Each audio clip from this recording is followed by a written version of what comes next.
Hello and welcome to interest.co.nz. I'm Gareth Vaughan and I'm joined by HiFX's Dan Bell with our weekly currency report. Never a dull moment, and indeed there never is a dull moment in the currencies markets, Dan. And I mean, this week I guess the main focus yet again has been on Europe and particularly the sovereign debt crisis. We've got a big summit coming up on the weekend. How have the currencies markets been reacting to this, and what are people hoping to see on Sunday? Yeah, as you say, the focus continues to be on Europe. There's a big European summit on the 23rd of October, and I think the European policymakers had sort of given themselves a bit of a deadline to come out with some type of announcement about a comprehensive package to deal with the crisis. But overnight, we actually had the policymakers out saying that they aren't going to be making a big statement after the 23rd, the Sunday meeting, and that any significant statement about the bailout package will probably not be until Wednesday. So I think they've realised that they don't have a silver bullet. There's obviously some discussions going on in the background between Germany, France, and the other 15 odd EU nations. And I think it's just a realisation that they don't have a solution that they can show to the market on Sunday, and everyone was getting quite focused on that potential announcement. And look, I mean, there have been several attempts to solve this sovereign debt crisis. I think this is the sixth one by the European politicians so far this year alone. Yeah. As you're saying, it looks like we'll have to wait till next Wednesday before we get any significant news, if indeed we get any then. But what's the talk that they're going? What's the talk about what they're going to do? I mean, there's talk of trillions of euros worth of bailout funds. We've had riots in Greece this week with austerity measures going through there. I mean, how much money are they looking to throw at this problem now? Who knows? And I mean, who knows how much is going to be enough? There was an article this week reported in the Guardian newspaper in the UK suggesting that the bailout fund was going to be leveraged up to 2 trillion euros from the current fund, which is about 500 billion. So initially that story was taken by the market, and it was seen as a bit of a positive. So we saw an initial positive reaction to that.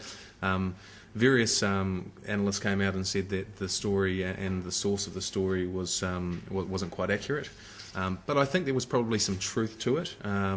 I think, if you look at Greece alone, their current debt levels is about 390 odd billion euros. So if you've got a $500 billion fund, and Greece alone is going to take all of that up, they're going to need a lot more money to deal with this crisis. So I think markets are anticipating some type of leveraged fund. Certainly, it has to be more than 500 billion. Is 1 trillion going to be enough? Is 2, 3, 4 trillion? Who knows? I mean, I certainly don't think they can keep letting the markets guess, and I think everyone wants to see a little bit more clarity about what they're going to do.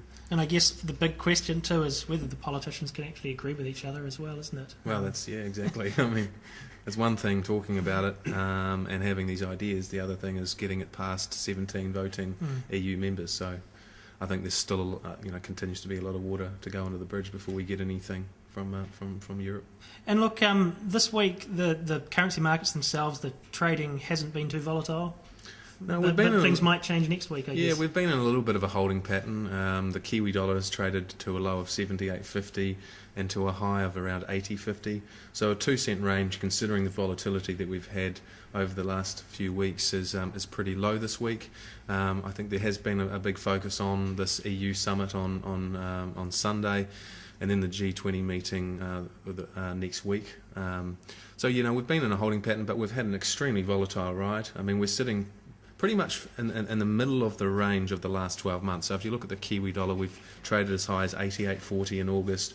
We traded as low as 71.20 back in March, and we're currently sitting around sort of 79.50. So we're actually bang smack in the middle of that 12-month range, and that still represents volatility of over 20%. A 20% swing from those lows to high, the low to high. So from here, where do we go? It's always the big question. I think there is still a lot of risk out there, and the potential for another big sell-off is continues to linger.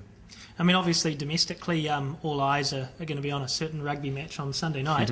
Absolutely. But once we're through that, hopefully with the All Blacks winning, on Tuesday we've got the government's pre-election economic and fiscal update coming out. Could that be quite a significant factor for the New Zealand dollar next week?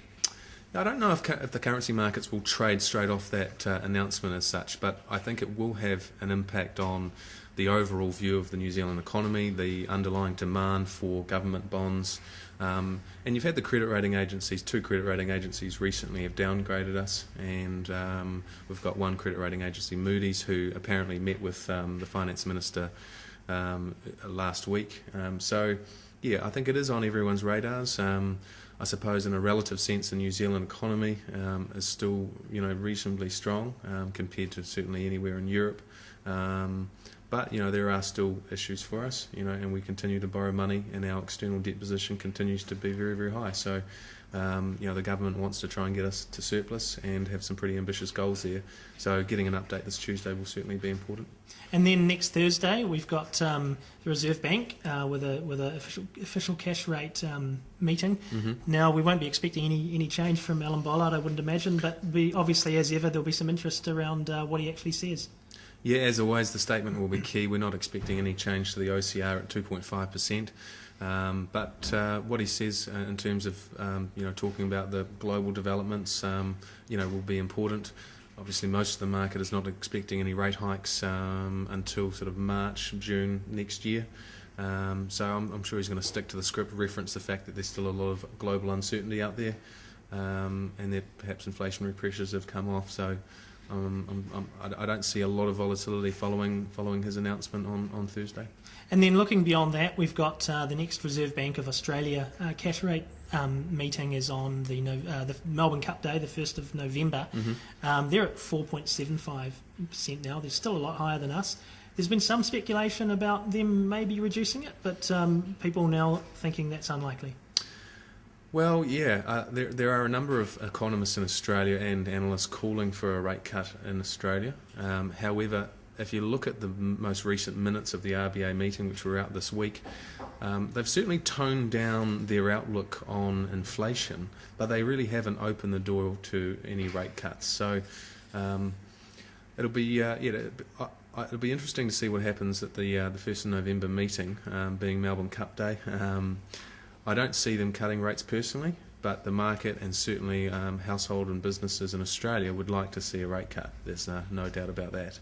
And then beyond that, on I think it's the 3rd of November, we've got a G20 meeting, and I guess everyone's hoping that the EU leaders will have something to take to that meeting that might encourage the rest of the world. What else is on the agenda for that meeting? Well, that meeting was actually it was signalled by the French President Sarkozy and the Chancellor of Germany, Angela Merkel, as being a key date for a significant announcement. So they've actually already highlighted that that's going to be when they're going to make some significant announcements, and the market was also expecting some significant developments to be announced on Sunday. So they have given themselves a little bit more of a timeline, and everyone will be heavily focused on certainly on that the next G20 meeting on the 3rd of November. So President Sarkozy might have more on his mind than rugby this weekend, by the sounds of it. Well, I'd say so. Apparently, his wife's just had another baby too, so he's got a little bit on his plate at the moment. He has indeed. Well, thanks a lot for that. That's Dan Bell from HiFX, and I'm Gareth Vaughan at interest.co.nz with our weekly currencies report.